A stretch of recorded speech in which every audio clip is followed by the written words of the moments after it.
روزے سے کیا تمام گناہ معاف ہو جاتے ہیں؟ کیا رمضان میں روزہ رکھنے سے کبیرہ گناہ معاف ہو جاتے ہیں؟ سیف اللہ صاحب پاک پتن سے دیکھیں، کبیرہ گناہ توبہ کے بغیر معاف نہیں ہوتے. یہ جو حدیث میں آتا ہے نا کہ رمضان سے سارے گناہ معاف ہوتے ہیں، اس کا مطلب یہ ہے کہ رمضان میں انسان کو توبہ کی توفیق عام طور پہ مل جاتی ہے اور وہ توبہ کر لیتا ہے، جس کی وجہ سے سارے گناہ معاف ہو جاتے ہیں. اور ہم نے دیکھا ہے بہت سے لوگوں کو رمضان آتے ہی توبہ کی توفیق مل جاتی ہے، بہت سے لوگوں کو دوسرے عشرے میں، بہت سے لوگوں کو تیسرے عشرے میں توبہ کی توفیق مل جاتی ہے، اعتکاف میں بیٹھتے ہیں، آخری عشرے میں یا لیلۃ القدر میں عبادت کر لیتے ہیں، تو ان کو گناہوں پر ندامت ہو ہی جاتی ہے، وہ اللہ سے معافی مانگ ہی لیتے ہیں، توبہ کر لیتے ہیں. تو توبہ کے بغیر اللہ نے وعدہ نہیں کیا کبیرہ گناہوں کے معاف کرنے کا، چاہے 100 رمضان آپ کی زندگی میں آ جائے.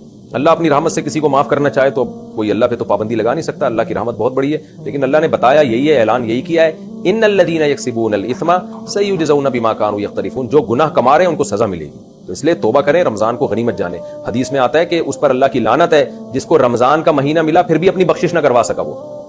تو اس سے پتہ چلتا ہے رمضان سے آٹومیٹکلی گناہ معاف نہیں ہوتے، بلکہ اس میں جو ہے وہ توبہ کرنی پڑتی ہے.